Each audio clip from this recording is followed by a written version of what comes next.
ফলে চতুর্পাশ আবার অন্ধকার হয়ে গেল। আল্লাহ ইচ্ছে করলে সেই দিন তাদেরকে ধ্বংস করে দিতে পারতেন, কিন্তু আল্লাহ ছাড় দেন, ছেড়ে দেন না। গাজা ধ্বংস করার জন্য যত অস্ত্র আছে,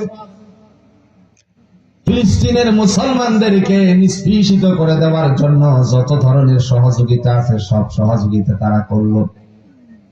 আর যেদিন দাবানলে চলছে, যেই তারিখের মধ্যে আগুনটা লেগেছে, সেই দিন তারা অতর্কিত ভাবে হামলা করার পরিকল্পনা করেছিল। আল্লাহ বলেন, আমি হলাম পরাক্রমশালী, ইন্নাল্লাহা আলা কুল্লি শাইইন কাদির, সমস্ত বস্তুর উপরে জুড়ে বলুন তো ক্ষমতা কার। আল্লাহ বাস্তবায়ন করে দিয়েছে, আমি আছি। আমি কি জোরে কর নাকি, আমি কি। সুতরাং তোমরা যা করো না করো, আমারে রেখে তোমরা নিজেদের বাহাদুরি সুলভ আচরণ করিও না। এই যে আমরা দেখেছি, আপনারা মাইন্ড করবেন না, আমি কোন রাজনীতিকের কথা বলতেছি না, এটা শুধু কোরআনটাকে বোঝানোর জন্য বলছি। আমরা দেখছি আমাদের সমাজে, আমাদের দেশে এক একজনের ভাব প্রকাশ করতে গিয়ে সময় নির্ধারণ পর্যন্ত করেছিল 41। কথা বল না কেন?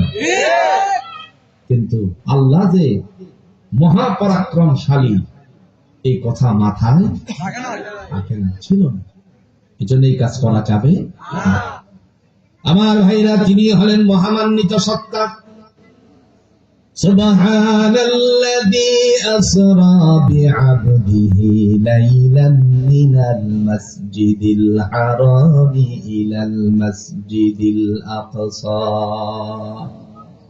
তিনি হলেন মহামান্বিত সত্তা, যার হাতে সকল ক্ষমতা, যিনি পৃথিবীকে সাজিয়েছেন, আবার এই পৃথিবীটারে ধ্বংস করার জন্য জুড়ে বলুন তো দায়িত্বটাও কার। সে আল্লাহ ডেকে বলেন, আমার প্রিয় বান্দাকে মসজিদে হারাম থেকে মসজিদে আকসা পর্যন্ত রাতের বেলায় ভ্রমণ করান। তার মানে হলো মেরাজের ঘটনাটুকু জুড়ে বলুন উল্লেখ করেছেন কে? আল্লাহ।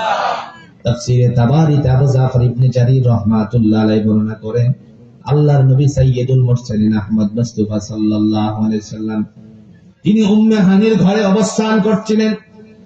তাফসীরে মাধারিতে আল্লামা সানাউল্লাহ পানিপত্তি রাহমাতুল্লাহ আলাইহি তিনি লেখেন, আল্লাহর নবী কাবা ঘরের মধ্যে অবস্থান করছিলেন। দুইটা কথাই একেবারে 100% সত্য, দুইটা মতই সত্য। আপনারা বলতে পারেন মত আবার দুইটা সত্য হয় কিভাবে? যারা হজ করেছেন একটু আমার কথার সাথে একমত হবেন, একটু ভালো করে চিন্তা করলে পাবেন। কাবা ঘরের যে সমস্ত দরজা আছে, এই দরজাগুলোর মধ্য থেকে সবচেয়ে বড় যে দরজাটা, সেই দরজার নাম হলো কিং আব্দুল আজিজ গেট। প্রধান কপাটের নাম কি? কথা কম না কে, নাম কি? আব্দুল আজিজ গেট দিয়ে প্রবেশ করলে পরে কাবা ঘরের ডালুতে নামলে হাতের বাম পাশে বড় বড় 4টা পিলার আছে। ওই পিলারের মাঝখানে যে বাড়িটা ছিল, সেই বাড়িটাই ছিল উম্মে হানির ঘর। এখানেই ছিল উম্মে হানির ঘর। উম্মে হানির ঘরটা ছিল রুকনে ইয়ামানের সোজা বরাবর। কাবা ঘরের 7 জায়গা আছে যেখানে দোয়া কবুল হয়। বান্দা আল্লাহর কাছে দোয়া করলে পরে সরাসরি তিনি কবুল করে নেন। এখন আপনারা যদি মনে করেন ঠিক আছে, আপনি বলেছেন কাবা ঘরে সরাসরি দোয়া কবুল হয়ে যায়, আগামী বছর আমি যাব, গিয়ে বলবো আল্লাহ, যারা বাংলাদেশে আওয়ামী লীগ করতে থাকে সমস্ত মাল ব্যাংকের থেকে লুট করে নিতে চাই, তুমি দোয়া কবুল করো। কথা বল লাগে না? কথা বল, এই দোয়া কবুল হবে? ব্যাংক লুট করার দোয়া কবুল হবে? শোভনীয় দোয়া হতে হবে। মহান আল্লাহ রাব্বুল আলামিনের পক্ষ থেকে ফায়সালা হয়ে গেল। বান্দা এমত অবস্থায় তার জন্য ফায়সালা করে দিয়েছেন। পৃথিবীর মানুষেরা বান্দা যখন আল্লাহর কাছে কামনা করে, জুড়ে বলুন তো কবুল করার মালিক কে? উজিবু দাওয়াতাদ দাঈ ইযা দাআন। বান্দা যখন আল্লাহর কাছে কিছু চায়, আল্লাহ বলেন আমার কাছে বলো, আমি তোমার দোয়াকে কবুল করার জন্য, চাহিদা পূরণ করার জন্য সর্ব অবস্থায় প্রস্তুত আছি। কিন্তু আমরা তা না করে দৌড় মারি ফাঁসি নিয়ে মাজার। মাজার না আপনাদের এই কবির হাটে মনে হয়নি, আছে কবিরাট আছে। জীবনে কোনোদিন লঙ্গি পরে নাই, নাম হয়েছে ল্যাংটা বাবা। ঠিক, নাম কি? ল্যাংটা বাবা। সারা জনম বেরি খাইছে আপনার ওই কুমিল্লার অন্তর্গত এক জায়গা, সারা জনম বিড়ি খাইছে, এখন তার নাম হয়েছে বিড়ি বাবা। পৃথিবীর সব গুনাহ আল্লাহ মাফ করতে পারে, কিন্তু শিরকের গুনাহ মাফ করে না কে? আল্লাহ। দলিল আছে। সূরাতুন নিসার 48 নম্বর আয়াতের মধ্যে আল্লাহ দলিল পেশ করেন, ইন্নাল্লাহা লা ইয়াগফিরু আন ইউশরাকা বিহি ওয়া ইয়াগফিরু মা দুনা যালিকা লিমান ইয়াশা।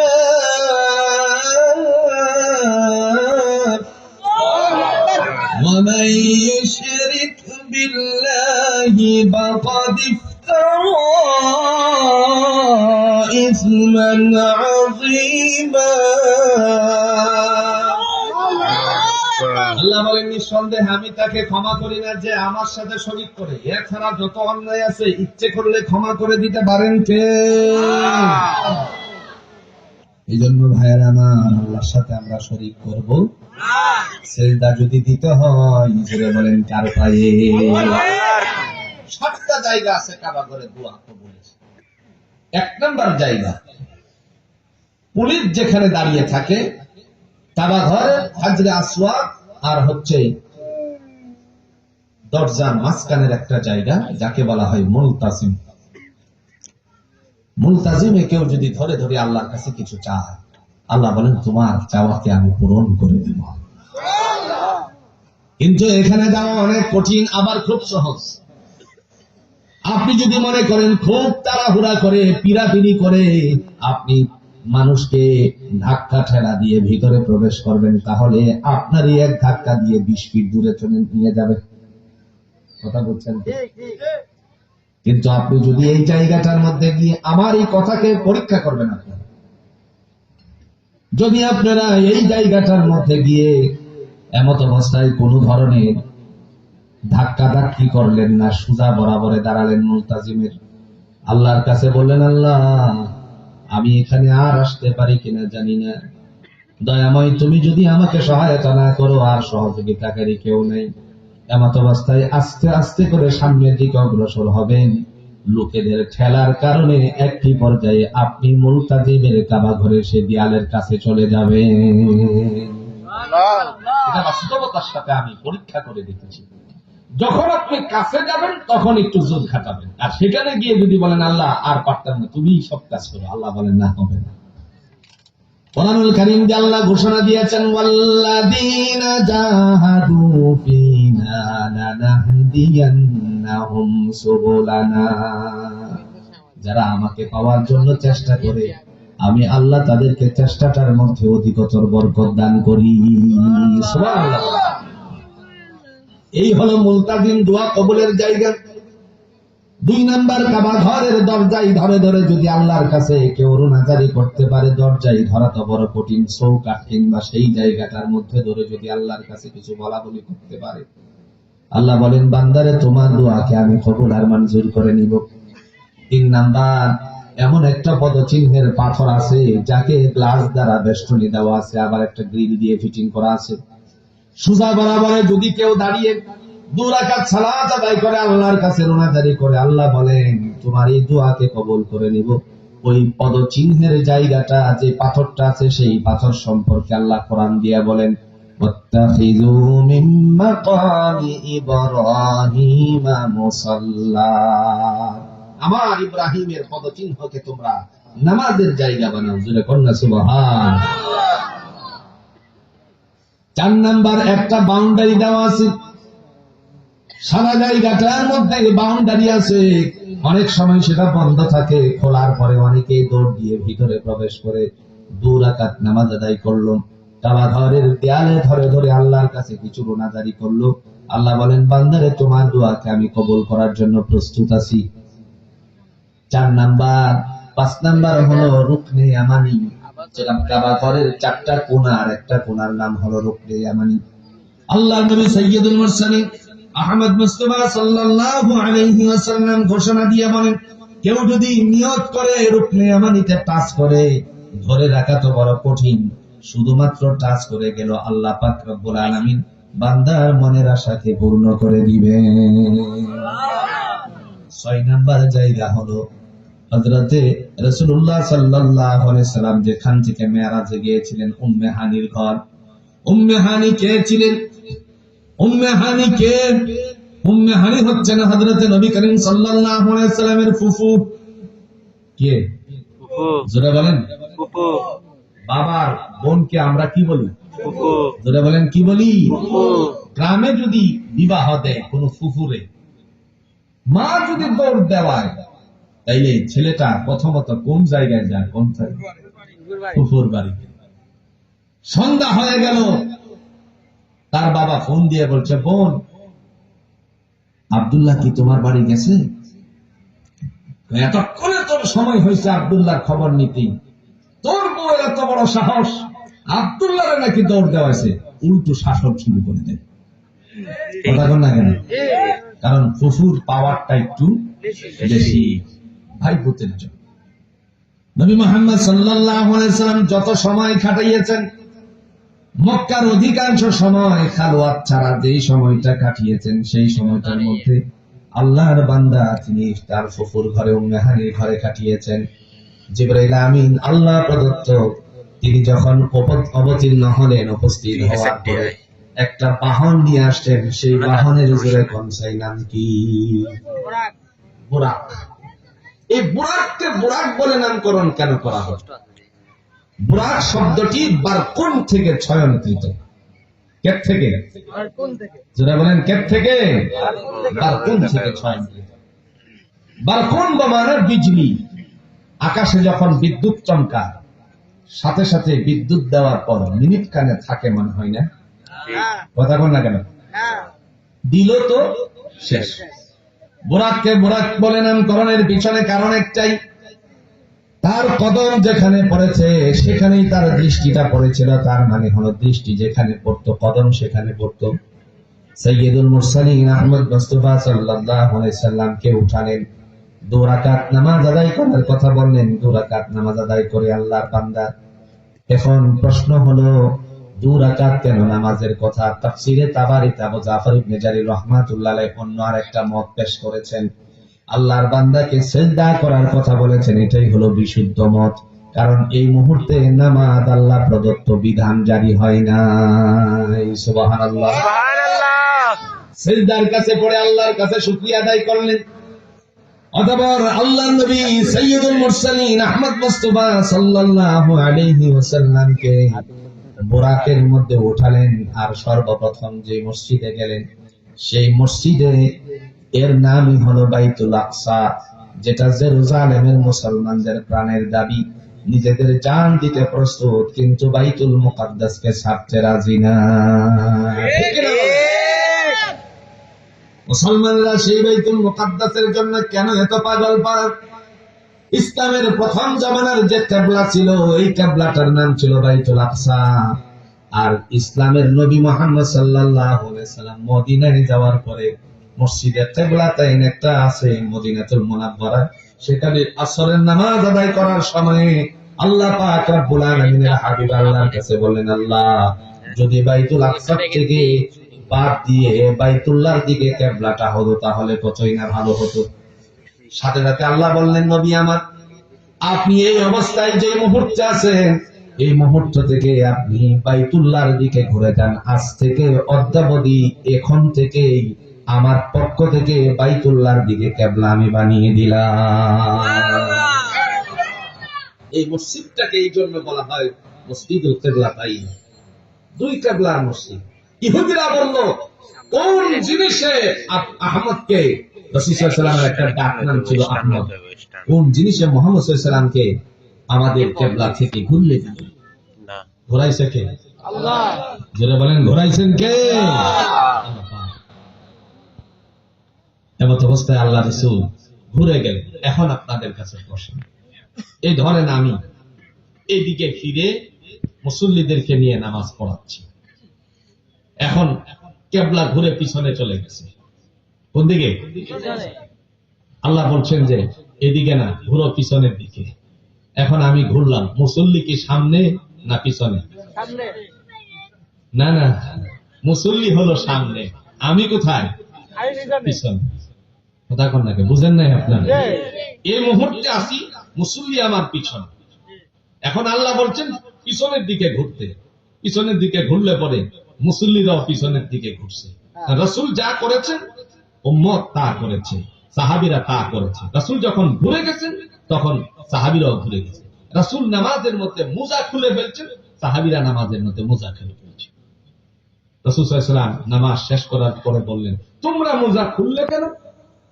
তো আল্লাহর হাবিব, আপনি মোজা খুললেন কেন? সুবহানাল্লাহ। সুবহানাল্লাহ। আরে আমার মোজার মধ্যে নাপাকি ছিল, আমি হেঁটে আসার সময়ে একটু নাপাকি লেগেছে, জিবরাইল আমিন আমাকে বলছে, যার কারণে আমি মোজাটা খুলে ফেলছি। তো তোমরা খুললে কেন? আপনারা দেখে দেখে করছি। সুবহানাল্লাহ বলছেন।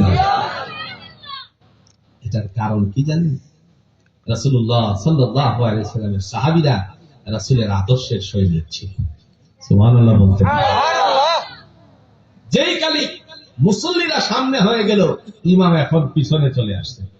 আল্লাহ ডাক দিয়ে বললেন, ছোট্ট ছোট্ট কদম দিয়ে আপনি আস্তে করে আবার সামনে চলে যান, আর আপনি সামনে গিয়ে বাকি 2 রাকাত নামাজ আদায় করান। ইসলামের সৌন্দর্যতা আছে কিনা? আছে। কথা কোন নাকি আছে কিনা? আছে। সাইয়্যিদুল মুরসালিন আহমদ মুস্তাফা সাল্লাল্লাহু আলাইহি ওয়াসাল্লাম কি জিবরাইল আমিন বললেন, ইয়া রাসূলুল্লাহ, সামনের দিকে চলো, বাইতুল মুকাদ্দাসে গিয়ে 2 রাকাত সালাত আদায় করেন। মতান্তরে এখানেও আসছে আল্লাহর বান্দা সিজদারত হয়ে আল্লাহর শুকরিয়া আদায় করলেন। যেই মুহূর্তে আল্লাহর শুকরিয়া আদায় করলেন, অতঃপর তিনি বললেন, আরো সামনের দিকে চলুন। এবার রওনা করলেন। প্রতিমধ্যে আল্লাহর নবী দেখতে পেলেন এক শ্রেণীর মানুষ, যারা নিজেদের মাথাগুলো নিজেরা চূর্ণ বিচূর্ণ করছে পাথর দিয়ে। রাসূল বললেন, ভাই জিবরাইল, তারা কারা যারা নিজেদের মাথা নিজেরা চূর্ণ করতেছেন? আল্লাহর হাবিবকে বললেন, আপনি আরো সামনে চলুন। জবাব না দিয়ে সামনে নিয়ে গেলেন। কিছু দূর যাওয়ার পরে আবারও লক্ষ্য করলেন এক শ্রেণীর মানুষ, যারা ভালো ডেকচিতে গোশত থাকা অবস্থায় সেটাকে না খেয়ে মন্দ ডেকচির গোশত গুলো খাচ্ছে। আল্লাহর নবী ডাক দিয়ে বললেন, ও ভাই জিবরাইল, এরা কারা যারা সামনে ভালো ডেকচিতে গোশত আছে সেটা খাই না, মন্দটা পচা গান্দিগিটা খাচ্ছে? নবীজি ডাক দিয়ে বললেন, এরা কারা? জিবরাইল বললেন, আরো সামনে চলুন। উত্তর দিলেন না। আবার সামনে গেলেন। যাওয়ার পরে লক্ষ্য করলেন কিছু সংখ্যক মানুষদেরকে, যারা শস্য বপন করার পরে, আপনাদের অঞ্চলে জোরে বলুন তো সরিষা আছে কিনা? শস্য বপন করার পরে কিছুক্ষণের ভিতরে আস্তে করে সেগুলো বড় হয়ে গেল, ক্ষণিকের ভিতরে সেইগুলো আস্তে করে পাকা হয়ে গেল। এইগুলোকে উপরিয়ে আবার বাড়িতে নিয়ে গেলে ছুড়াতে শুরু করলো।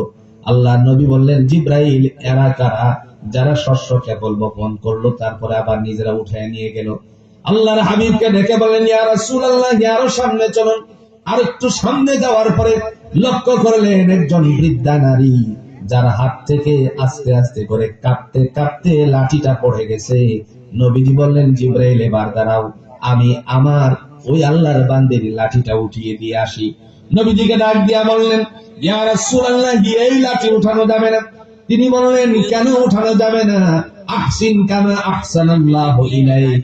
পৃথিবীতে কেউ যদি কাউকে সহায়তা করে, আল্লাহ তাআলা তাকে কিয়ামতের ময়দানে সহযোগিতা করবেন। সুবহানাল্লাহ। না, এখানে যাওয়া যাবে না। এক পর্যায়ে দিলে নেই না। এবার একটা একটা করে ব্যাখ্যা করুন। আল্লাহর নবীকে ডেকে বললেন, ইয়া রাসূলুল্লাহ, প্রথম নাম্বার যেই মানুষটাকে লক্ষ্য করেছিলেন মাথা চূর্ণ বিচূর্ণ করতে আছে, নিজের মাথা নিজে পাথর দিয়ে। এবার বললেন, ওই মানুষ সম্পর্কে আপনি একটু ধারণা নেন। সে হলো এমন ব্যক্তি যে দুনিয়ার জমিনে নিজেরটারে 16 আনা মনে করতো, অপরেরটা 1 আনাও না। কথা বুঝছেন? নিজেরটারে 16 আনা মনে করতো, অপরেরটা 1 আনাও মনে করতো না। একটা উদাহরণ দিলে বুঝবেন। কোরবানি যখন সামনে আসে, ওই সময় অপরের জমিনের ধান কেটে নিজের গরুরে মোটা তাজা করে এমন মানুষ জুড়ে কণ্ঠে বাংলাদেশে আছে কিনা? আপনাদের কবির হাটে না থাকতে হয়। আছে আছে আছে। মাসকালাই করেনি? কথা কোন না কেন? রাতের বেলায় দেখা গেল তারও তলায় একটা জমিন আছে যেখানে 35% জমিন 1 বিঘা। আপনাদের এখানে কত শতাংশ 1 বিঘা? হ্যাঁ, 33-এ ধরেন 33% আছে।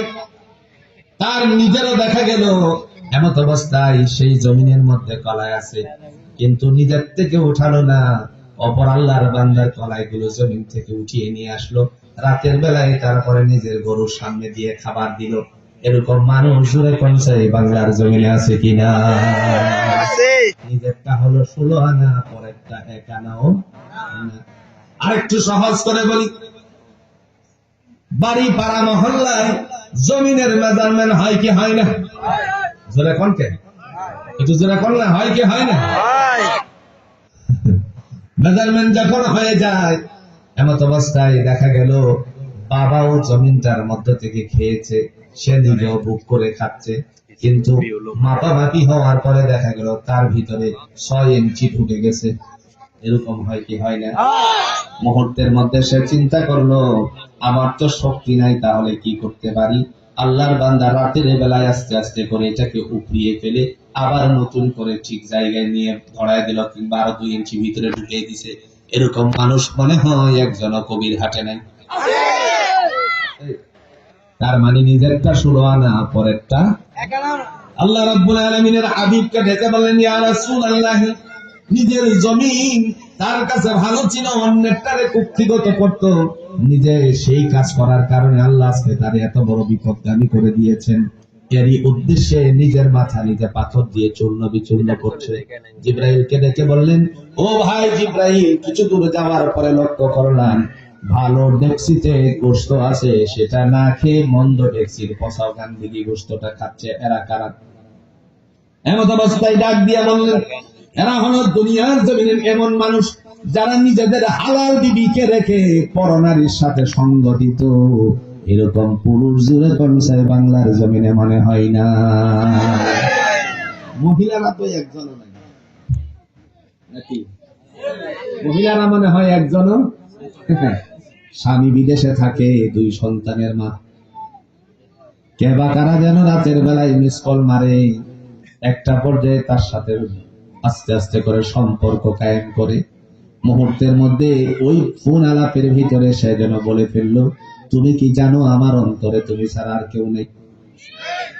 কথা কোন না কেন? তুমি আমার বুকটার মধ্যে কানটা লাগাইয়া যদি দেখতা, তাহলে শুধুমাত্র তোমার নাম জপতে আছে।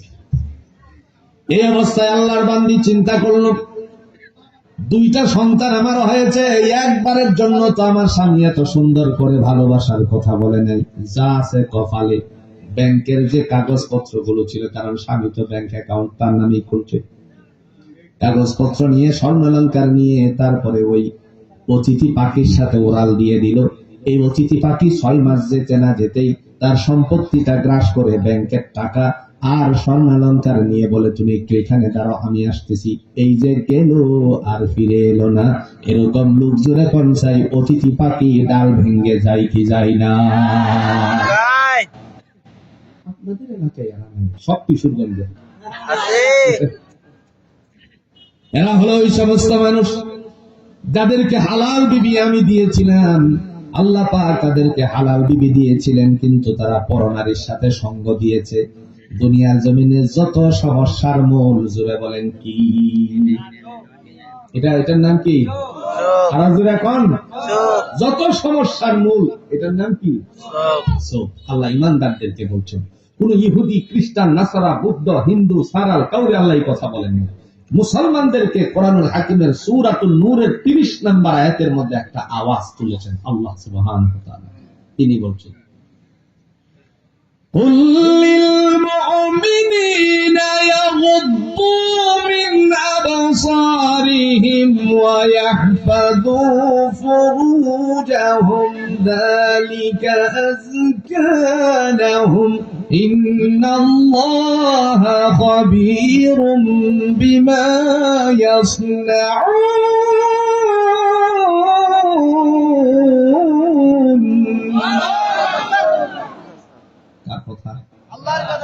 কুল, ও নবী আপনি বলুন। কোন সূরা বলছি? নূর কত নাম্বার আয়াত? 30। আল্লাহ বলেন, কুল ও নবী আপনি বলুন, লিল মুমিনিনা ইয়াগুদ্দু মিন আবসারিহিম, মুমিনদেরকে বলুন তারা যেন তাদের চক্ষুকে হেফাজত করে। তার মানে যত নষ্টের দূরে জুড়ে বলেন কি। একটা উদাহরণ দিলে বুঝতে পারবেন। আপনাদের থেকে মনে হয় 40 থেকে 45 কিলোমিটার হবে ফেনী। কথা কোন না কেন? ফেনী নাই? ফেনীর একটা জায়গার নাম হলো সোনাগাজী, আসেনি? আপনাদের মনে আছে সেই সোনাগাজীর নুসরাতের কথা? নুসরাত নামে একটা মেয়ের কথা মনে আছে কি? যাকে বকাটেরা পুড়িয়ে দিয়েছিল।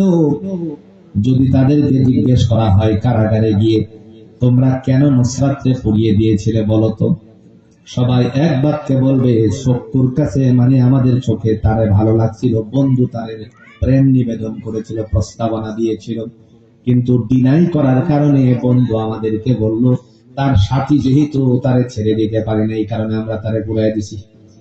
যত নষ্টের গুড়ি জুড়ে বলেন তো কি। যার চক্ষু নাই তারে যদি বাংলাদেশ নয় বিশ্বের সারা সুন্দরী এনে সামনে দেন, জুড়ে কোন তো এই অবস্থায় সে কি বলবে? কথা কোন না কেন? বিশ্বের সারা সুন্দরী তোমার সামনে দিলাম, হ্যাঁ কহে আমার বাড়ির জেলা আছে, ইলা আর ইলার মধ্যে কোনো পার্থক্য।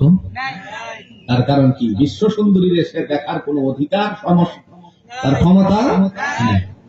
একটু সুন্দর করে তাদের অবস্থানটা আমি বুঝাতে চেষ্টা করছি। আপনারা যারা ট্রেনে আসছেন, মনে করেন নোয়াখালী এই ঢাকা থেকে ট্রেনে আসছেন না, যারা অন্ধ মানুষ তারা ভিক্ষা করে কি করে না? জোরে কন্যাকে করে কি করে না? আমি খুব ভালো করে কান লাগায় শোনার চেষ্টা করছি, এরা বলে কি খুব সুন্দর করে বানায় বলে। একে একে দুইটা মানুষ, চারটা চক্ষু নাই। আরেকজনে কো আমার আল্লাহ নবীজির নাম। কথা কয় না রে? শুনছেন কখনো? কথা কন না কে? শুনছেন কখনো? আমরা মন্দ কবল মন্দ রে মুমিন জবাই করে দান। আরেকটা কয় আমার আল্লাহ নবীজির নাম। অন্ধ মানুষের সামনে যদি কাউকে একেবারে সামনে নিয়ে সুন্দরীকে উপস্থিত করা হয়, সে কি কখনো তাকে অনুভব করতে পারবে? কথা কোন না কে পারবে? যত কথা আছে চক্ষুওয়ালাদের জন্য, আবার চক্ষুওয়ালা সবার জন্য না। কোন ইহুদির জন্য বলেন নাই, খ্রিস্টানদের জন্য বলেন নাই, কোন বৌদ্ধের জন্য বলেন নাই, কোন হিন্দুদের জন্য বলেন নাই, কোন সারালের জন্য বলেন নাই। শুধু মুসলমানদেরকে আল্লাহ পাক কোরআনুল হাকিমের সূরাতুন নূরের 30 নম্বর আয়াতের মধ্য দিয়ে বলছেন, কুল ও নবী আপনি বলুন, লিল মুমিনিনা ইয়াগুদ্দু মিন আবসারিহিম, শুধু মুমিনদেরকে বলুন তারা যেন তাদের চক্ষুরে হেফাজত করে। সুবহানাল্লাহ।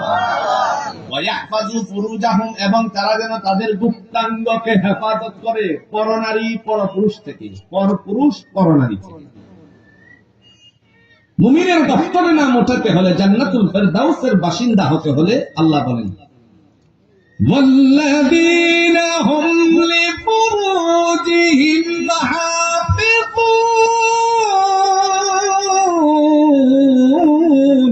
আল্লাহু আকবার,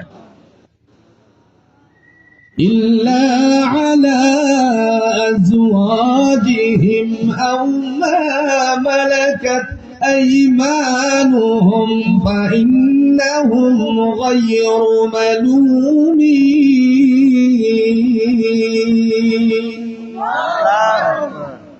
সূরাতুল মুমিনুনের ৪র্থ নাম্বার শর্ত আল্লাহ পেশ করেছেন, মুমিন হতে চাও তাহলে তোমরা তোমাদের সতীত্বকে হেফাজত করো। সুবহানাল্লাহ বলতেছেন। এর একটা বিস্তারিত ঘটনা আছে। বড় একজন মুহাদ্দিস ছিলেন, যার নাম ছিল আব্দুল্লাহ বিন মুবারক রাহমাতুল্লাহ আলাইহি। তিনি যখন হজ করতে গিয়েছিলেন, সে সময় বিদায়ী তওয়াফ করে চলে আসার মুহূর্তে আল্লাহর বান্দার লক্ষ্য করলেন, চাদরের নিচে কে যেন হাত পা গুলো মুড়ু দিয়ে তারপরে শুয়ে আছে। কাছে গেলেন, দেখলেন কেউ নাই। মনে মনে চিন্তা করলেন, ধাক্কা দিয়ে তারে জিজ্ঞেস করবো কিনা, যদি নারী হয় সেখানে শরীয়তের বিধিবিধানও আছে। এমত অবস্থায় কাছে গিয়ে তিনি আল্লাহর নবীর তরিকা বাস্তবায়ন করে বললেন, আসসালামু আলাইকুম ওয়া রাহমাতুল্লাহ। কি দিলেন? আরেকটু জোরে বলেন, কি দিলেন? সালাম দিলেন। সাথে সাথে সালামের উত্তরটা দেওয়া দরকার ছিল কি? জোরে বলেন, সালামের উত্তর কি? কিন্তু আল্লাহর বান্দী তা উত্তর দিলেন না। কোরআনুল হাকিম থেকে তিনি হাফেজা ছিলেন, যার কারণে সূরা ইয়াসিন থেকে উত্তরটা দিয়েছেন। আল্লাহর বান্দী বললেন, সালামুন কাওলাম মির রাব্বির রাহিম।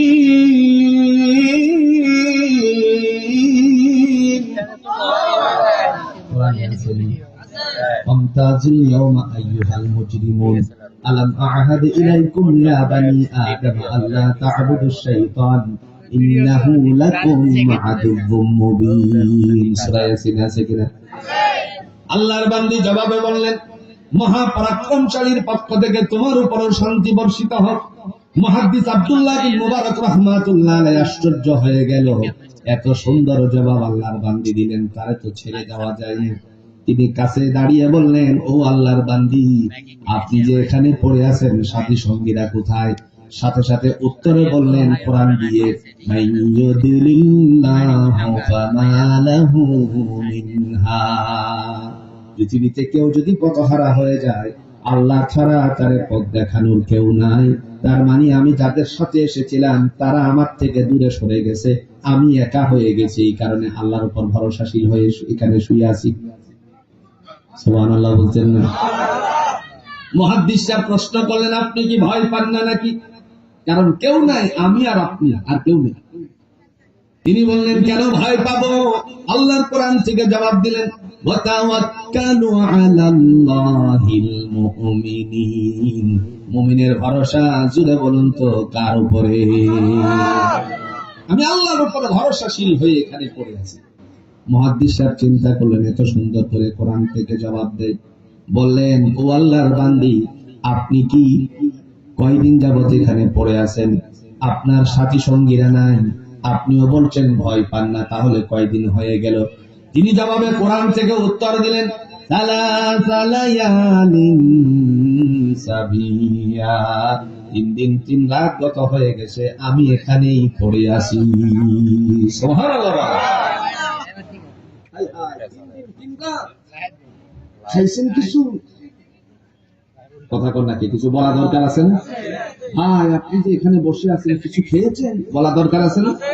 মুহাদ্দিস সাহেব বলেন, কিছু খেয়েছেন? কোরআন থেকে তিনি জবাব দিয়ে বলেন, আল্লাযী হুয়া ইউতঈমুনি ওয়া ইয়াসকি। মহান পরাক্রমশালী আল্লাহর পক্ষ থেকে আমার খাবারের বন্দোবস্ত হচ্ছে। যখন এই কথা শুনলেন, সাথে সাথে বললেন, আমার কাছে কিছু খাবার আছে, না জানি আপনি কি খাইছেন, একটু খেয়ে নেন। আল্লাহর বান্দী চাদরের নিচ থেকে জবাব দিয়ে বললেন, ফাঁক দিয়ে তিনি মুহাদ্দিস পরিচয় দিয়েছিলেন, দেখে বললেন, ও মুহাদ্দিস, কেন বিরক্ত করছো?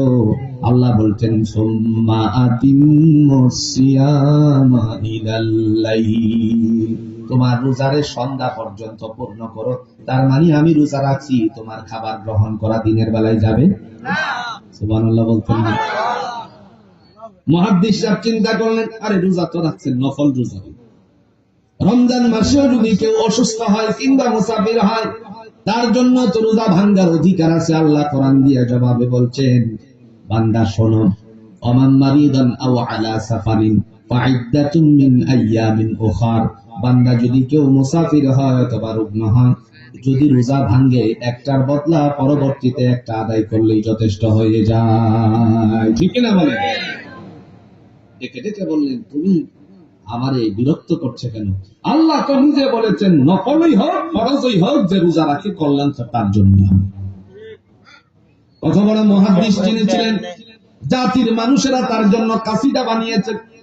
আমার ভাইরা, কথার কথা মনে পড়ে গেল, মাউতুল আলিম কামাউতুল আলম।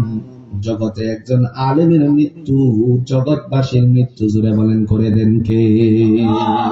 জগতের মৃত্যু আল্লাহ ঘটিয়ে দেন, যার বাস্তবতা বিগত দিনে আমরা লক্ষ্য করেছি। মরহুম আল্লামা দেলোয়ার হোসেন সাইদি সাহেব রাহিমাহুল্লাহ, বান্দা জমিন থেকে বিদায় হয়ে যাওয়ার কিছুক্ষণের ভিতরে গোটা পৃথিবীতে একটা নাচ দিয়েছে। না ভুল বলেছি? মৌতুল আলম মৌতুল আলম। একজন আলেমের মৃত্যু। আলেম মানে কি? আল্লাহর কাছে প্রিয় হতে হবে। আলেম তো বহু আছে, নাই? কথা কোন নাকি? বহু আলেম নাই? আলেম আছে, আমল বলা নাই। কথা কোন ঠিক কি? বসেন বসেন। আমি আপনাদের এটা বলছি, যারা দাঁড়িয়ে আছে ওনাদেরকে বলছি। কথা বলার উদ্দেশ্য হলো আলেম বহু আছে কিন্তু আমল নাই। বন্ধু, আল আলিমু কুল্লুহুম হালকা ইল্লাল আবিদুন। যে আলেমের আমল নাই তার চেয়ে একজন ইবাদতকারী যথেষ্ট আল্লাহর কাছে প্রিয় হয়ে যায়। ঠিক কি না বলেন? আল্লাহ রাব্বুল আলামিন তিনি ডাক দিয়া বলেন, আমি তোমার জন্য ফয়সালা করেছি, কল্যাণ তোমারই হবে যে রোজা রাখবে। মহিলা আল্লাহর বান্দি কথা বলার পরে এত বড় মুহাদ্দিস তিনি ডাক দিয়া বললেন, আল্লাহর বান্দি আমার কাছে কিছু খাবার আছে, সেটা খেতে পারেন তো না? সেটা খাওয়া যাবে না দিনের বেলায়। কেমন মুহাদ্দিস ছিলেন! জাতির মানুষেরা তার ব্যাপারে কবিতা বানাইছে। ইদা সারা আবদুল্লাহ মিম্মারউ লাইলাতান, ইদা সারা আবদুল্লাহ মিম্মারউ লাইলাতান সারা আনহা নূরুহা ওয়া জামালুহা। যেদিন আব্দুল্লাহ আমাদের গ্রাম ছেড়ে চলে গেল, সেদিন থেকে আমাদের গ্রাম থেকে হেদায়েত নূর উঠে গেল। জোরে কন্যা সুবহানাল্লাহ। তিনি বললেন, মুহাদ্দিস সাহেব বললেন, চলেন আপনাকে বাড়িতে পৌঁছিয়ে দিই। এটা তো বড় কল্যাণকর কাজ, আল্লাহ তোমাকে উত্তম বদলা দান করুক। চাদরের নিচ থেকে তিনি বেরিয়ে আসছেন, আর উনি একটা উট সামনে নিয়ে আসলেন। এমত অবস্থায় চাদরের নিচ থেকে বেরিয়ে আসার সময় লক্ষ্য করলেন ৮০ ঊর্ধ্ব বয়সের একজন নারী, যার সাথে কথা বলেছেন। তারপরে আল্লাহর বান্দা আস্তে আস্তে করে উটটারে সামনে এনে বসালেন, কারণ উটে বসানো লাগে, নাই তো তার উপরে ওঠা সম্ভব। আপনারা কেউ উটের উপরে উঠছেন? উঠছেন না? তাইলে কেমনে বুঝবেন? হজ করছেন এখানে কারা? হাত তোলেন। যারা তায়েফে গেছেন, আবার একটা জায়গা আছে ওয়াদিয়ে জিন, জিন পাহাড়। কি পাহাড়? যেরকম কি পাহাড়? ওয়াদিয়ে জিনে গেলে পরে কিছু মানুষেরা তারা উটের মধ্যে মানুষকে উঠাইয়া তারপরে ৫ রিয়াল করে নেয়, ডাক দেয়, আল্লাহিল হাকি তাআল তাআল তাআল তাআল ৫ রিয়াল ৫ রিয়াল ৫ রিয়াল, ৫ রিয়াল দিবা তুমি উটের উপর উঠবা। এরা উটটারে বসাবে, এরপরে আপনি উঠবেন, উট সোজা হবে, এই অল্প একটু হাঁটাবে, আপনি এটার উপরে উঠলে তারা ধরে ধরে হাঁটাবে, আবার এটা বসবে, আপনি নেমে যাবেন ৫ রিয়াল। তো উঠতেন নাই, আপনারা উঠেন নাই, সেজন্য বুঝতে একটু কঠিন হলেও শুধু মাথায় রাখেন, উঠের উপরে উঠতে হলে উঠকে বসাইতে হবে। আর ঘোড়ারে কি আপনি বসানো লাগে? ঘোড়া বসবে? কথা কোন নাকি? ঘোড়া কি বসবে? কিন্তু উট বসে, তাকে বসাইতে হবে। হযরত আব্দুল্লাহ বিন মুবারক রাহমাতুল্লাহ আলাইহি উটটাকে যখন বসালো, এই সময় আল্লাহর বান্দি ৮০ ঊর্ধ্ব বয়সে তিনি উটের উপরে উঠবেন, এই মুহূর্তে তিনি তার দিকে তাকায় রয়েছেন। বড় চোখে তাকিয়ে থাকা অবস্থায় আব্দুল্লাহ বিন মুবারক রাহমাতুল্লাহ আলাইহিকে কোরআনের সূরাতুন নূরের ৩০ নম্বর আয়াত দিয়ে তিনি সতর্ক করে দিয়েছেন। সুবহানাল্লাহ। আর একটু আস্তে কোন সুবহানাল্লাহ। একটা উদাহরণ দিলে, আগে রিকশা ছিল না, এখনো তো ব্যাটারি চালিত রিকশা আছে কিনা? আপনি যদি লুঙ্গি পরে রিকশাতে উঠেন, তখন কি লুঙ্গির নিচের অংশটা ওপেন হয়ে যাওয়ার সম্ভাবনা আছে কিনা? আর নারীরা যদি শাড়ি পরে ওঠে, তখন তারও তো একটু সমস্যা হওয়ার সম্ভাবনা আছে। আপনারা বলতে পারেন, এই জন্য তো পায়জামা সালোয়ার পরে ওঠাটাই ভালো। কি সালোয়ার এখন বের হয়েছে, সালোয়ারও তো মোটামুটি পেটিকোটের চেয়ে বড় রং করা, নাম দিছে প্লাজো। কথা কোন না কেন? নাম দিছে কি? প্লাজো। গজব। প্লাজো না, এটার নাম হলো গজব। আমার ভাইরা, যখন তিনি উটের উপরে উঠতে গেলেন, আল্লাহর বান্দা বড় চোখে একটু তাকিয়ে আছেন, কারণ মুরব্বী মানুষ যদি পড়ে যায়, সেজন্য আল্লাহর বান্দা তার দিকেও বড় চোখে তাকিয়ে আছেন। কিন্তু তিনি আল্লাহর কোরআনের হাফেজা। এমত অবস্থায় ডাক দিয়ে কোরআন দিয়ে তারে সতর্ক করে বললেন, কুল্লিল মুমিনিনা ইয়াগুদ্দু মিন আবসারিহিম। আল্লাহ বললেন, নবী আমার মুমিনদেরকে বলুন তারা যেন তাদের চক্ষুরে হেফাজত করে, ওয়া ইয়াহফাজু ফুরুজাহুম, এবং তারা যেন তাদের গুপ্তাঙ্গকে হেফাজত করে। মুহাদ্দিস সাহেব, আমার দিকে কেন আপনি তাকিয়ে আছেন? অন্যদিকে ঘুরেন, আমি পড়বো না।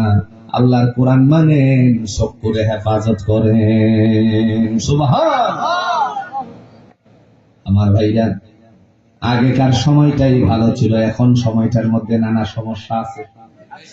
আমরা লক্ষ্য করেছি ডিজিটাল যুগ, আবার এটা হয়ে গেছিল স্মার্ট। ঠিক কিনা করে? ডিজিটাল আর স্মার্ট বানানোর পরে দেখা গেল অ্যানালগ দিয়ে ওই পিসাব ভাগার চেষ্টা করছে। বুঝেন না? দরবেশ নবীর সুন্নাহর উপরে কুরবানি করছে। বুঝছেন তো? কথা বলার উদ্দেশ্য হলো মহান আল্লাহ রাব্বুল আলামিন কোরআনুল হাকিম দিয়ে বোঝানোর জন্য তিনি ডাক দিয়ে বলেন, বান্দারে আমি তোমার জন্য ডাক দিয়ে বলছি, তুমি তোমার চক্ষুটারে হেফাজত করবে। সুবহানাল্লাহ। এই জন্য আল্লাহর বান্দা, এই মুহূর্তে আল্লাহ পাক রব্বুল আলামিনের বান্দা, তিনি চক্ষুটাকে ঘুরিয়ে দিলেন। আমার ভাইরা, আল্লাহ জিবরাইল আমিনকে পাঠালেন রাসূলের কাছে। রাসূলকে জিবরাইল আমিন বলতেছেন, ইয়া রাসূলুল্লাহ, এই যে আপনি দেখলেন ভালো ডেকচির গোশত রেখে, মনে পড়ছে না? কোথা থেকে গেছিলাম মনে আসছে? কথা কোনাকে মনে পড়েছে? ভালো ডেকচির থেকে গোশত না খেয়ে মন্দ ডেকচির থেকে গোশত খাওয়ার কারণ হলো তারা দুনিয়াতে পরনারী পরপুরুষ, পরপুরুষ পরনারীর সাথে সঙ্গ দিয়েছে। এবার ডাক দিয়া বললেন, ভাই জিবরাইল, বুঝলাম, লক্ষ্য করলাম কিছু সংখ্যক মানুষদেরকে যারা নিজেদের মাথারে নিজেরা শস্য বপন করেছে, আবার সন্ধ্যা হওয়ার আগে সেগুলো ঘরে কেটে নিয়ে গেছে। এরা কারা? আল্লাহ পাক রব্বুল আলামিনের ফেরেশতা রূহুল আমিন ডাক দিয়া বললেন, ইয়া রাসূলুল্লাহ, তারা হলো এমন মানুষ যারা দুনিয়ার জমিনে আল্লাহর দ্বীন কায়েমের জন্য লড়াই করে তারপরে শহীদ হয়ে গেছে। আসহাবুশ শিমাল, আসহাবুশ শিমাল, বান্দাদের জন্য ফয়সালা হয়েছে। আসহাবুল ইয়ামিন মা আসহাবুল ইয়ামিন, ডান দিকে দল হবে একটা, বাম দিকে দল হবে একটা, আবার মাঝখানে এক দল থাকবে, এরাই হবে, মাঝখানের দল হবে আল্লাহর বান্দা, যারা হবে শহীদদের দল। যারা কন্যা সুবহান।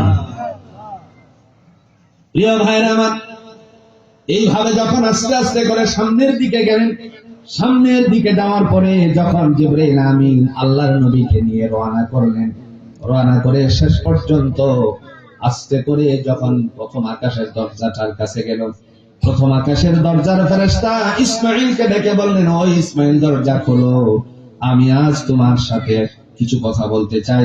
আগন্তুক এসেছে। যখন বললেন কার নিয়ে আসেন, তিনি বললেন আল্লাহ পাক রব্বুল আলামিনের হাবিব মুহাম্মদ সাল্লাল্লাহু আলাইহি সাল্লামকে নিয়ে এসেছি। সুবহানাল্লাহ।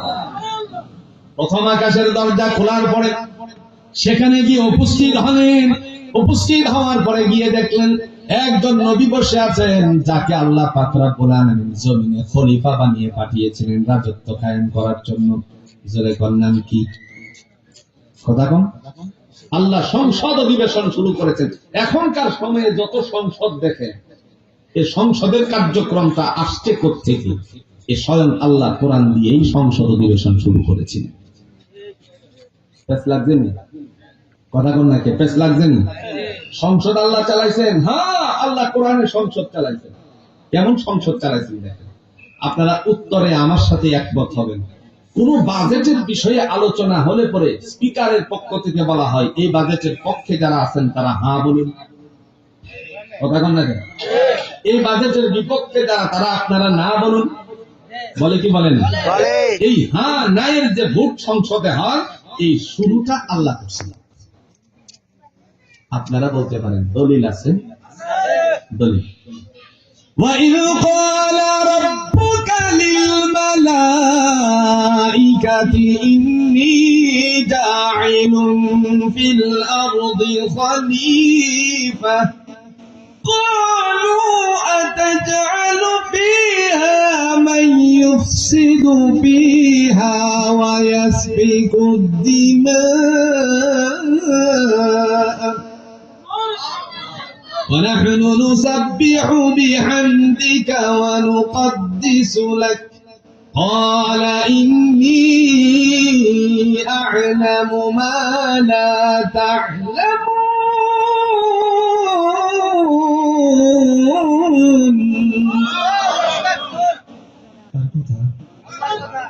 আল্লাহ বলেন ইয ক্বালা রাব্বুকা লিল মালাইকাতি ইন্নী জাইলুন ফিল আরদি খলিফা। ও আমার সমস্ত ফেরেশতারা আসো। আসছে, আসার পরে বলতেছে, আলোচনা উত্থাপিত হচ্ছে। এই আলোচনার পক্ষে যারা তারা হ্যাঁ বলুন, বিপক্ষে যারা না বলুন। আলোচনা কি? আমি ইন্নী জাইলুন ফিল আরদি খলিফা, আমি জমিনে প্রতিনিধি সৃষ্টি করতে চাই, মানব সৃষ্টি করতে চাই। পক্ষে যারা হ্যাঁ বলুন, বিপক্ষে যারা এক বাক্যে সব ফেরেশতারা বলে ক্বালু আতাজআলু ফীহা মান ইউফসিদু ফীহা ওয়া ইয়াসফিকু দিমাআ, এমন জাতি সৃষ্টি করবে যারা দুনিয়াতে গিয়ে রক্ত ফাসাদ খুন খারাপি এর মধ্যে লিপ্ত থাকবে।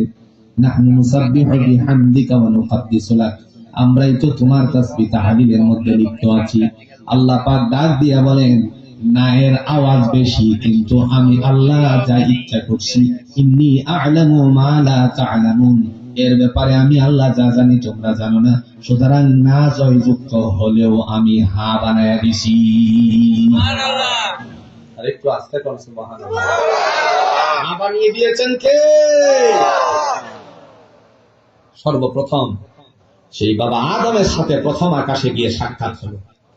তাফসীরে জালালাইনে আল্লামা জালালউদ্দিন সুয়ুতী রাহমাতুল্লাহ আলাইহি তিনি বর্ণনা করেন, যখন প্রথম আকাশে গিয়ে আদম আলাইহিস সালামের সাথে সাক্ষাৎ হলো, হযরত আদম আলাইহিস সালামের সাথে সাক্ষাতের পরে কল্যাণের দোয়া বিনিময় হয়ে গেল। দেখলেন আদম আলাইহিস সালাম ডান দিকে একবার তাকান, বাম দিকে একবার তাকান। ডান দিকে যখন তাকান চেহারাটা হাস্যোজ্জ্বল হয়, বাম দিকে তাকানোর পরে চেহারাটা মলিন হয়ে যায়। আল্লাহর বান্দা তখন বিদায় দিলেন। যেই মুহূর্তে বিদায় পেয়ে গেলেন, সামনের দিকে যাওয়ার জন্য একটু সামনে গিয়ে বললেন, ভাই জিব্রাইল, বাবা আদমকে লক্ষ্য করেছি, ডান দিকে তাকালে চেহারাটা হাস্যোজ্জ্বল হয়, বাম দিকে তাকানোর পরে চেহারার মধ্যে মলিনতা আসে, কারণটা কি? তিনি বললেন, ডান দিকে যেই রূহগুলো আছে সেই রূহগুলো, আত্মাগুলো হলো মুসলমানদের আত্মা, কল্যাণকর আত্মা। বাম দিকে যারা আছে তারা হলো জাহান্নামী আত্মা। এমত অবস্থায় ডাক দিয়া বললেন, আদম তিনি কেন এই কারণ ঘটালেন? তার কারণ একটাই, বাবা তো বাবা, ওই সন্তান 5 জন হলে পরে দেখা যায় সবাই এক ধরনের হয় না, একটা উল্টা পাল্টাও হয়, ঠিক না বলেন? কিন্তু বাবা তো, আর হুজুর এখন বাবা তো, কিন্তু বাংলাদেশে এখন বাবারও 2 নম্বর হইতেছে। কথা কই না রে? ঠিক, বাবারও কি হইতেছে? আপনার আমার কাছে ভিডিও চিত্র আছে, এই আপনাদের নোয়াখালীর একজনের ভিডিও চিত্র আছে। বিদেশ থেকে টাকা কামিয়ে বাবার নামে পাঠাইছে, বাড়ি বানাইছে, এরপরে ছোট ছেলেদেরকে লিখে দিয়ে দিছে। বিদেশ থেকে আসার পর দেখছে উনি এই ঘরে ঢুকতেই পারেন, উনিও তো বাবা। কথা কয় না রে? উনি কি বাবা না? উনি বাধ্য হয়ে আপনার মানবাধিকারের লোক সকলকে আনলেন। আনার পরে বলতেছে, আপনি ওনাকে জায়গা দিচ্ছেন না কেন? এটা আমার ইচ্ছা। বাবা আমি তো দেশে টাকা পাঠাইছি, এত তো টাকা দিলাম, আপনি জমিন রাখছেন ছেলেদের নামে, তো আমার নামে কি রাখছেন? এত কিছু বুঝি না, তুই এই যে এই বাড়িতে একটা টিনের ঘর আছে, ওই টিনের ঘরের মধ্যে তুই যা। এখন সাংবাদিকরা বলে যে এখন আমরা কি করতে পারি? তো কি করবে? উনি তো আমার আব্বা, উনি কি? তার মানে বাবা তো বাবাই, কিছু বলার আর যেরকম বলার এরকম বাবা যেরকম সে বাংলাদেশে আছে কিনা? ছেলেদেরকে লিখে দিয়ে দেয়, মেয়েদেরকে একটু দেয় না। এমন বাবা মনে হয় কবির হাতে একজন নাই। ছেলেরা লিখে দেয়, মেয়েদেরকে দেয় না, এরকম বাবা আসেনি? যারা আজকে আমরা বাবা এসেছি, আমাদের জন্য দায়িত্ব হলো ছেলেও আমার, মেয়েও আমার, ছেলে যতটুকু পাবে ছেলের হক, মেয়ে যতটুকু পাবে সেটা মেয়ের হক। যদি এই হক গুলো ঠিক মতো আদায় না করা হয়, জবাব জুড়ে বলুন তো দিতে হবে কার কাছে? ডাক দিয়ে বললেন, বাম দিকে যে রূহগুলো, আত্মাগুলো আছে তারা হলো জাহান্নামী, আর ডান দিকে যারা আছে তারা হলো জান্নাতি। এই জন্য আদম আলাইহিস সালামের চেহারা একবার মলিন হয় আর একবার হাস্যোজ্জ্বল হয়। আরেকটু সামনের দিকে যখন গেলেন, দ্বিতীয় আকাশে যাওয়ার পরে আল্লাহ পাক রব্বুল আলামিনের ফেরেশতা জিবরাইল আমিন বললেন, দরজা খোলো। দরজা খোলা হলো। বললেন আগন্তুককে মুহাম্মদ সাল্লাল্লাহু আলাইহি সাল্লাম সালাম পেশ করলেন। সেখানে যাওয়ার পরে দেখলেন গিয়ে হযরতে ইয়াহইয়া আলাইহিস সালাতু ওয়াস সালাম আর হযরতে ঈসা আলাইহিস সালাতু ওয়াস সালাম বসে আছে। দুইজনের সাথে সালাম বিনিময় হলো। ঈসা নবী কেমন নবী ছিলেন? আল্লাহর বান্দি মারিয়াম আলাইহিস সালাম গর্ভে যখন তাকে ধারণ করেছিলেন, নিজ গ্রাম থেকে চলে গেলেন, আবার আর একটা মরুভূমি পাড়ি দিলেন। মরুভূমি পাড়ি দিয়ে খাজুর গাছের ডাল, খাজুর গাছের একটা মরা খাজুর গাছের শাখার মধ্যে কিংবা মূলের মধ্যে তিনি হেলান দিয়ে বসছেন। বসার পরে আল্লাহর কাছে বললেন, আল্লাহ আমি তো ক্ষুধার্ত হয়ে গেছি, এখন আমার খাদ্যের প্রয়োজন। আল্লাহ বলেন, শাখাটা ধরে একবার টান দাও। শাখা ধরে, ডালা ধরে টান দিলেন, সাথে সাথে সেই খাজুর গাছকে আল্লাহ জিন্দা বানিয়ে দিলেন। শুধু জিন্দাই হয় নাই, কিছুক্ষণ পরে তার মধ্যে ফল ধরল, আবার ক্ষণিকের ভিতরে ফল পাকতে শুরু করেছে। সুবহানাল্লাহ। এগুলো খাইলেন। খাওয়ার পরে আল্লাহকে ডাক দিয়ে বললেন, ওয়ালাম ইয়ামসাসনি বাশার, আল্লাহ আমারে তো কোনো পুরুষ স্পর্শ করে নাই, তাইলে যে সন্তানটা হলে মানুষেরা কি বলবে? আল্লাহর বান্দা দুনিয়ার জমিনে মুহাম্মদ সাল্লাল্লাহু আলাইহি ওয়াসাল্লাম এগুলো প্রকাশ করে দিয়ে গেছেন। আল্লাহর বান্দি মারিয়াম আলাইহিস সালামকে আল্লাহ ডেকে বললেন, ফায়াকুলু লাহু কুন ফায়াকুন। আমি যখন বলি হ, সাথে সাথে আরেকটা মত হলো, আল্লাহ বলছেন, জিবরাইল ফেরেশতা এসে বললেন, ও মারিয়াম, আল্লাহ আপনাকে সন্তানের সুসংবাদ দান করেছেন। তখন বলছিলেন, কি করে সম্ভব? ওয়ালাম ইয়ামসাসনি বাশার, আমাকে কোন পুরুষই তো স্পর্শ করে নাই, কেমনে সন্তান হবে? আল্লাহ ডেকে বললেন, ফায়াকুলু লাহু কুন ফায়াকুন। আল্লাহ যখন বলে হ, সাথে সাথে হয়ে যায়। হযরত ঈসা আলাইহিস সালাতু ওয়াস সালামের সাথে সাক্ষাৎ হয়ে গেল। এই মায়ের সন্তান হলো ঈসা আলাইহিস সালাম। জাতির মানুষেরা বলছিল, ঈসা রূহুল্লাহ, ঈসা কিন্তু আল্লাহর বেটা নয়।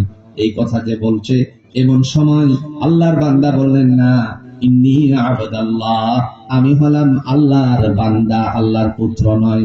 আমরা কোরআনের মধ্যে পড়ছি আল্লাহ সম্পর্কে, লাম ইয়ালিদ ওয়ালাম ইউলাদ, আরো জোরে এখন, লাম ইয়ালিদ ওয়ালাম ইউলাদ। আল্লাহ কাউকে জন্ম দেয় নাই, কাহার থেকে জন্ম হয়ও নাই।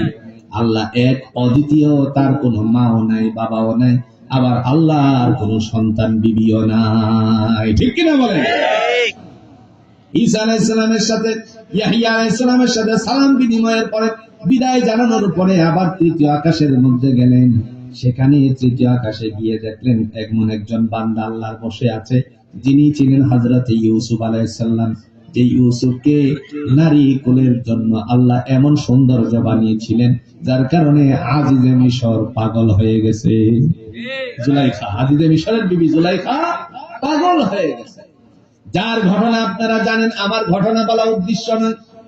আল্লাহর বান্দাকে এত সৌন্দর্যময় দান করেছিলেন, যার কারণে জুলাইখা পিছন দিক থেকে আক্রমণ করার চেষ্টা করেছে। দুনিয়ার জমিনের শিশু অবস্থায় 3 জন সন্তান কথা বলেছিলেন। তার মধ্যে ইউসুফ আলাইহিস সালামের সময় ছিল তুলনার মধ্যে ধুলার সন্তান। যখন জুলাইখা তারে ধরার জন্য আসছিলেন, সমস্ত দরজাগুলো খুলে গিয়ে আল্লাহর বান্দা সামনে যখন পড়ে গেল আজিজে মিশর, মুহূর্তের মধ্যে নারীদের তড়িৎ বুদ্ধি খুব যথেষ্ট আছে না নাই? বলছে, এই যে তোমার ঘরের গোলাম আমার দিকে হাত প্রসারিত করেছে। হযরত ইউসুফ আলাইহিস সালাম এই কাজ করতে পারেন, আজিজে মিশরের ধারণা ছিল। শেষ মুহূর্ত পর্যন্ত তিনি বললেন, হে ইউসুফ, তুমি কি তোমার নির্দোষ প্রমাণ করতে পারবে নাকি? মুহূর্তের মধ্যে তিনি এদিক ওদিক তাকানোর পরে দেখলেন দোলনার মধ্যে একটা শিশু দুলতেছে। বললেন, এই শিশু হলো আমার সাক্ষী। সুবহানাল্লাহ বলতেন। উপস্থিত লোকেরা বলল, আজিজে মিশর বলল, শিশু কি কখনো কথা বলতে পারে নাকি? দোলনার শিশু কাছে গেল, কাছে যাওয়ার পরে বলল, ওরে শিশু, তুই কি জানিস বল। একটি ক্যাটিক্যাল জবাব দিয়েছে, ইউসুফরে তোমরা ঘোরাও, যদি সামনের দিক থেকে চিরা করা দেখো তাহলে বুঝবে ইউসুফ দোষী, কারণ আজিজে মিশরের বিবির দিকে হাত প্রসারিত করায় তিনি তার একটা পাশাপাশি করার কারণে তার সামনের জামা ছিঁড়ে গেছে। আর যদি মনে করো না সামনের জামা ছিঁড়ে নাই, সামনের দিকে ভালো আছে, পিছন দিক থেকে ছিঁড়ে গেছে, তাহলে বুঝবে জুলাইখা দোষী। ইউসুফ বাঁচার জন্য দৌড়াচ্ছিল, জুলাইখা পিছন দিক থেকে থাপা দেওয়ার কারণে জামা ছিঁড়ে গেছে। সুবহানাল্লাহ বলছেন না? আজিজে মিশর তখন ইউসুফ আলাইহিস সালামরে ঘোরালো, সামনে দেখলো না তো কোনো সিরা পারা নাই, ও পিছনে ঘুরো। পিছনে ঘোরার পরে দেখলো এত বড় একটা সিরা, ডাক দিয়ে বলছে জুলাইখা ভিতরে যাও, আমি ইউসুফের ব্যাপারে চিন্তা করতেছি। এমন একজন নবীর সাথে সাক্ষাৎ হয়ে গেল। তৃতীয় আকাশে যাওয়ার পরে ওখান থেকে আস্তে আস্তে করে বিদায় নিল। সালাম বিনিময়ের পরে কল্যাণের দোয়া হওয়ার পরে যখন সামনের দিকে যায়, চতুর্থ আকাশে যাওয়ার পরে হযরতে ইদ্রিস আলাইহিস সালাতু ওয়াস সালামের সাথে সাক্ষাৎ হয়ে গেল। তাফসীরে জালালাইনে আল্লামা জালালউদ্দিন সুয়ুতী রাহমাতুল্লাহ আলাইহি লেখেন, ইদ্রিস আলাইহিস সালাতু ওয়াস সালাম আল্লাহর নবীর জন্য কল্যাণের দোয়া করে দিলেন, নবীজিও তার জন্য দোয়া করলেন। সালাম বিনিময় হয়ে যাওয়ার পর সেখান থেকে দুজন থেকে বিদায় নিলেন। নামাজ অবস্থায় নবীজিকে নিয়ে জিবরাইল আমিন যখন আরো সামনের দিকে গেল, সামনের দিকে যাওয়ার পরে পঞ্চম আকাশে যায়। পঞ্চম আকাশে গিয়ে দেখলেন আরেকজন নবী বসা আছে। সেই নবী হলো বনি ইসরাইলের আল্লাহর বান্দা হযরতে বনি ইসরাইলের নবী যে ছিলেন মূসা আলাইহিস সালাম, তার আবদার গ্রহণ করতে গিয়ে তিনিও নবী হয়েছিলেন। মূসা আলাইহিস সালাম আল্লাহর কাছে বলছেন, আল্লাহ আমার তো মুখের জড়তা, আমারে যদি তুমি সহযোগী একজন নবী বানিয়ে দিতে। আল্লাহ বললেন কাকে চান? আমার ভাই হারুনকে চাই। সুবহানাল্লাহ বলছেন, হারুনকে তুমি নবী বানিয়ে দাও। তখন পঞ্চম আকাশে যাওয়ার পরে হযরত হারুন আলাইহিস সালামের সাথে সাক্ষাৎ হয়ে গেল। আল্লাহর বান্দা এখানে সালাম বিনিময় করার পরে আরো সামনে গেল। ষষ্ঠ আকাশে যাওয়ার পরে দেখলো এমন একজন নবী বসা আছে, যে নবী আল্লাহর সাথে বেশি কথা বলতে পছন্দ করতেন। নাম কি? সূরা কোন? মূসা। নাম কি? হযরত মূসা আলাইহিস সালাম আল্লাহরে বলে, আল্লাহ তুমি কি ঘুমাও না? আচ্ছা কোন সাইডে কোনো কথা বলি? আরে বলছে, জোরে বলেন কাকে বলছেন? আল্লাহ, তুমি কি ঘুমাও না? হ্যাঁ। আল্লাহ কই চামড়ার মশক ছিল তখন পানি রাখার জন্য। এই ধরেন একটা গ্লাস মুখ কাটারে ফেলে দিছে, এখানে কেটে ফেলছে গ্লাস। এই গ্লাসটা নিয়ে যখন দাঁড়ায় আছে, মানুষের স্বভাব হচ্ছে রাত যত গভীর হয় তত তার শরীর নিস্তেজ হয়, ঠিক কিনা? রাত হচ্ছে দাঁড়ায় আছে, এটা আপনারা কি বলেন? চলে আমার কথায় আপনাদের কষ্ট হচ্ছে?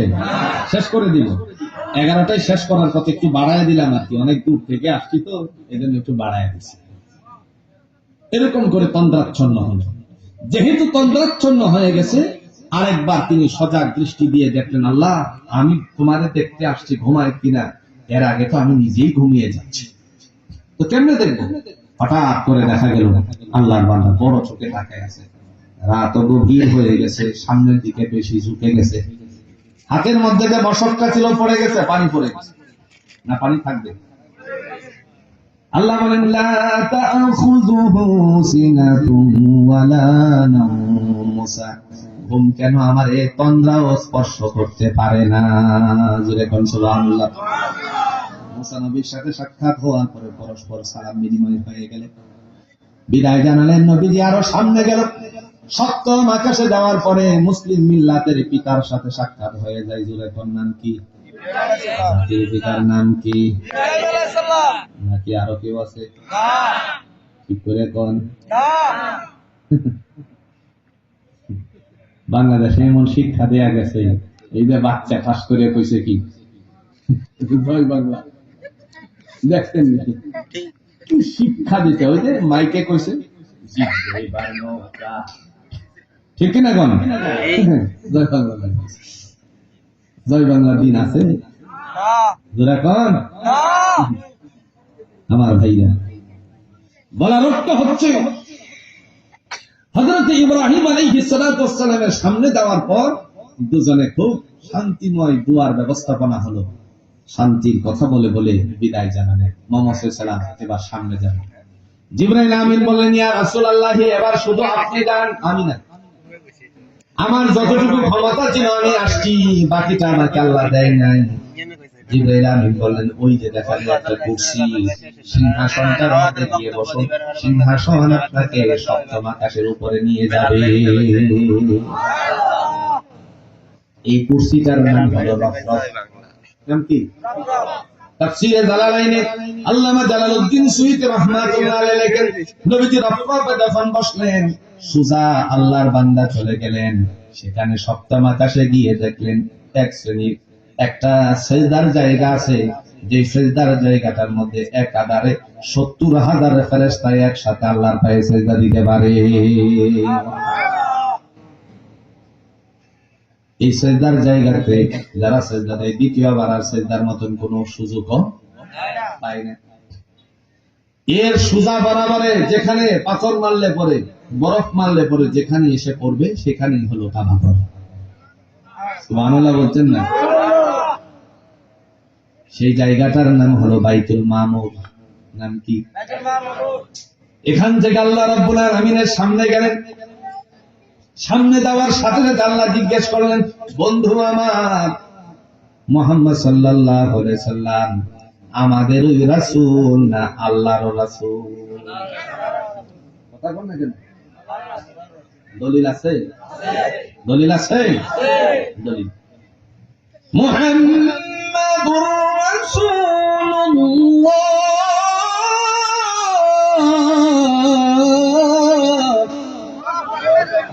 والذين معه أشداء على الكفار رحماء بينهم إلى آخر الآية।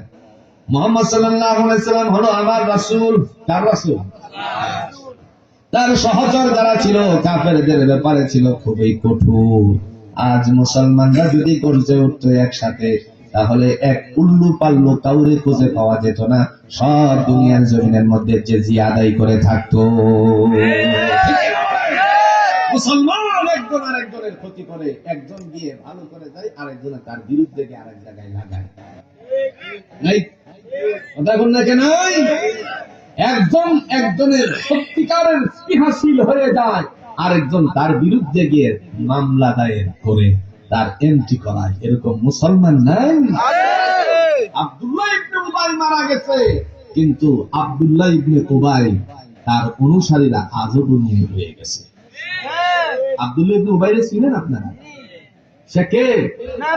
মুনাফিকের সর্দার। শুধু মুনাফিকই নয়, মুনাফিকের সর্দার। কোরআনে দেখেন তার ব্যাপারে, সে তার ধোঁকাবাদীর ব্যাপারে আল্লাহ মুখোশ উন্মোচিত করেছে।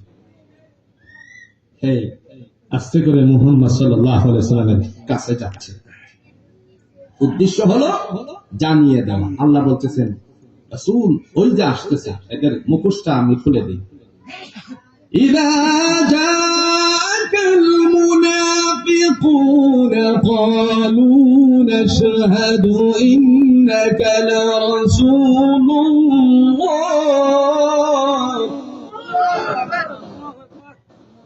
والله يعلم إنك لرسوله والله يشهد إن المنافقين لكاذبون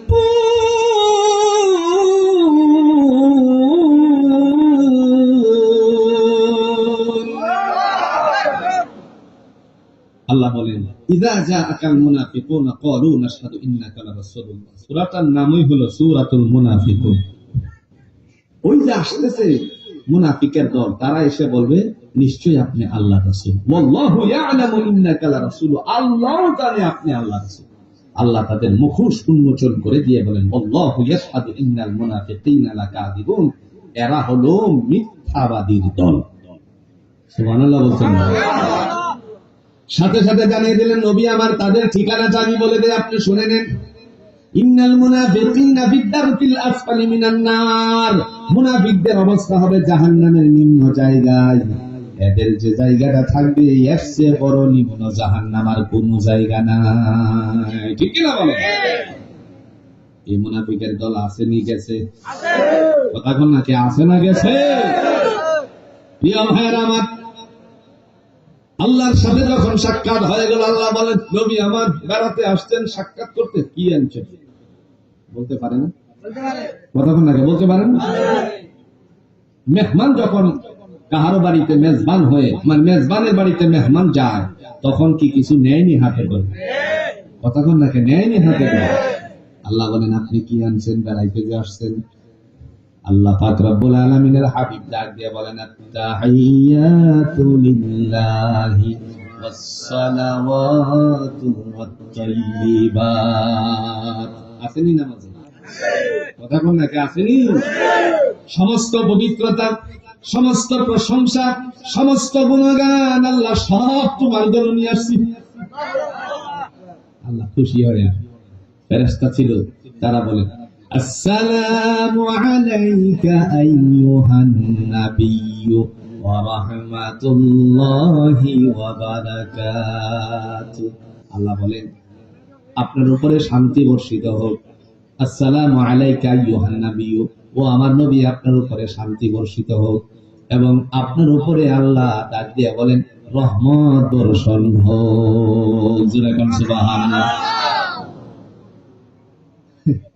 ফেরেশতারা এখানে দাহা আল্লাহর কাছে বলে আল্লাহ সব তো এখানেই হয়ে যাবে, পরিবার পরিজন আছে, উম্মত আছে, উম্মতের জন্য কিছু হবে না? আসসালামু আলাইকা আইয়ুহান নাবিয়্যু ওয়া রাহমাতুল্লাহি ওয়া বারাকাতুহু। আসসালামু আলাইনা ওয়া আলা ইবাদিল্লাহিস সালিহিন। যারা গুণগত নেককার থাকবে তাদের উপরেও শান্তি বর্ষিত হোক। সুবহানাল্লাহ। আচ্ছা, কথাবার্তা খুব চমৎকার ভাবে জমছে। এখন আল্লাহ কয় ঠিক আছে, এবার আপনি আসতে পারেন। হ্যাঁ, জান্নাতটা দেখে আসেন। কি দেখতে গেছে? যারা বলেন কি দেখতে গেছে? জান্নাত দেখতে গেছে। জান্নাত দেখি, জাহান্নাম দেখি, সব দেখে দেখে তারপরে আল্লাহকে বলেন আল্লাহ এবার যাই। তো ঠিক আছে যান, তবে যাবেন যে গেলে পরে তো আপনার উম্মতেরা বলবে আল্লাহ আমাদের জন্য কি নিয়েছে। সুবহানাল্লাহ বলছেন। একটা উদাহরণ দিলে বুঝবেন। পাশের বাড়িতে শীতকালে কলা পিঠা বানায়নি, এই জোরে কন্যাকে বানায়নি, কলা পিঠা আরেক বাড়িতে, ব্যয়ের বাড়িতে কিংবা অন্য বাড়িতে পাঠাইছে, বোনের বাড়িতে। এখন ওই বাড়ির থেকে বাটিটা কি খালি দেয় না কিছু দিয়েও দেয়? জোরে কয় না রে। তো আল্লাহ কয় আপনি যে আইসুন আমার এত বড় পুত পবিত্রতা সম্মান সবকিছু দিয়ে দেন, আপনি কিছু দিতেন না।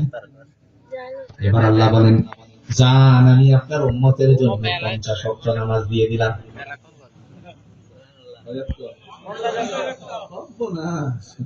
সর্বনাশ কারবার দাও 5 ওয়াক্তই পড়ি না, কয় ওয়াক্ত? 50।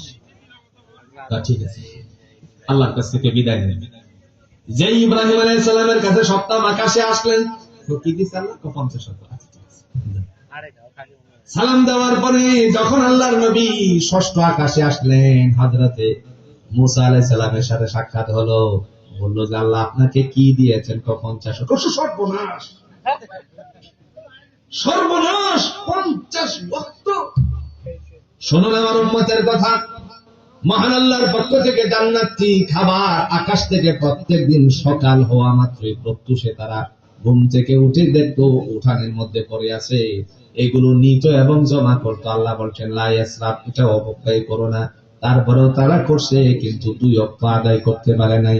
আর আপনার উম্মতেরা নিজেরা শস্য বপন করে, নিজেরা চাষাবাদ করে খায়, এত কষ্ট করে কেমনে 50 ওয়াক্ত করবে? যান আপনি আল্লাহর কাছে কিছু কমায় নিয়ে আসেন। আবার গেলেন, 5 ওয়াক্ত কমালো, রইল কয়েক? আবার যখন 45-এর নিয়ে আসলেন, বলেন হবে না, দান আবার গেল, আবার আসলো, আবার গেল, আবার আসলো, আবার গেল, আবার আসলো, আবার গেল,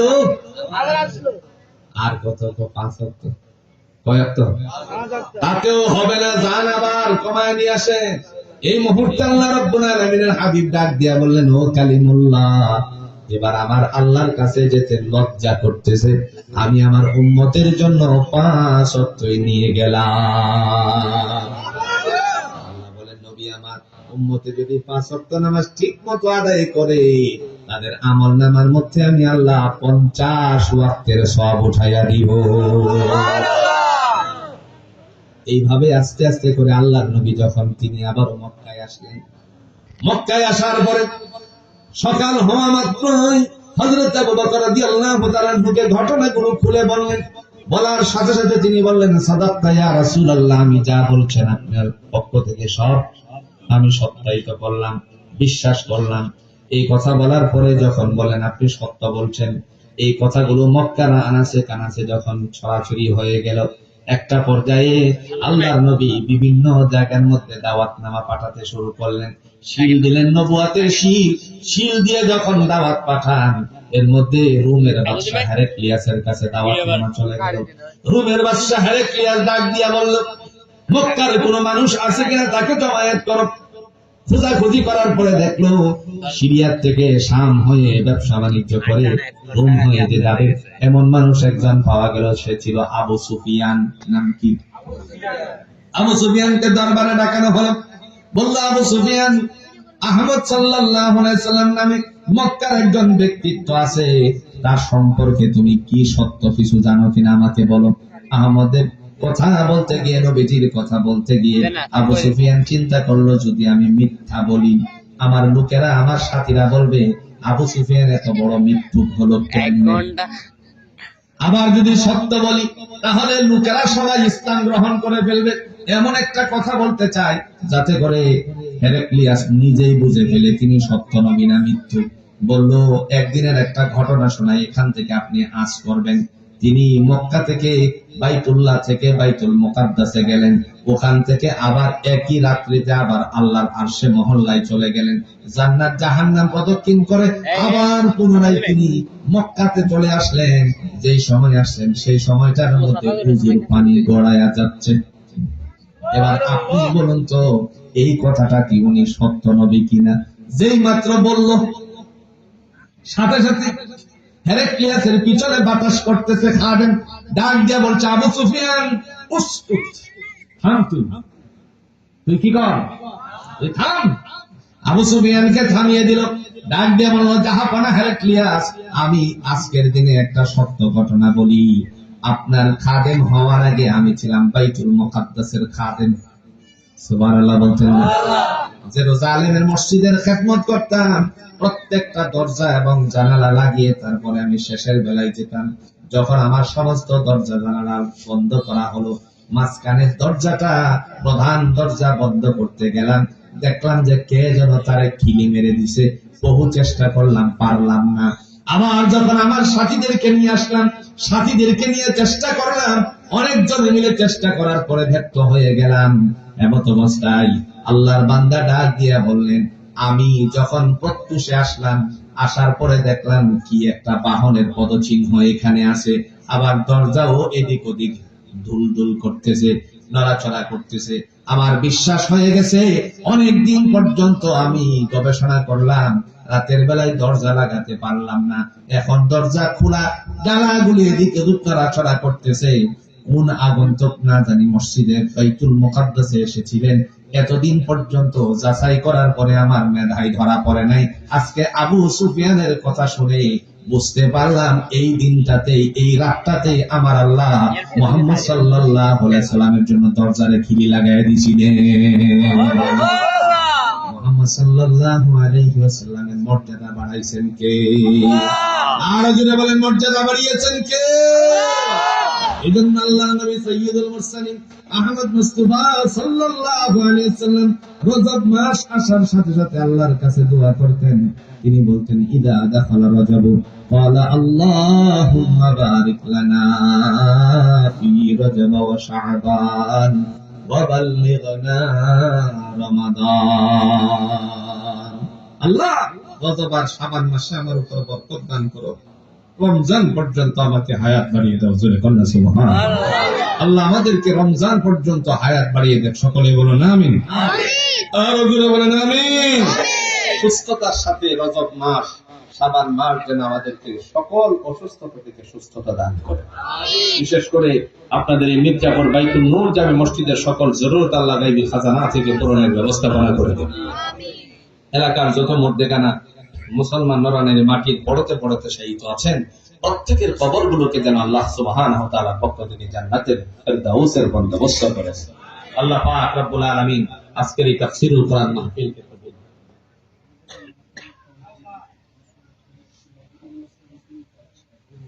আমি তো কালেকশন পারি না, এই যে কালেকশনের নাম উঠছে উঠটা শুরু হয়ে গেছে। আমি কালেকশন পারি না, এটা তো আগেই বলছি। কালেকশনের আমার অভ্যাস নেই। আচ্ছা, তার মানে রুমাল দিবেন নাকি? তাহলে আপনাদের কাছে রুমাল যাবে।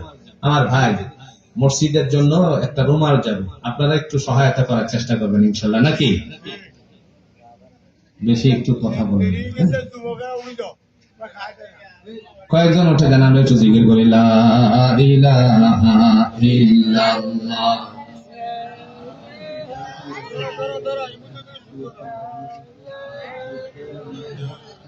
God.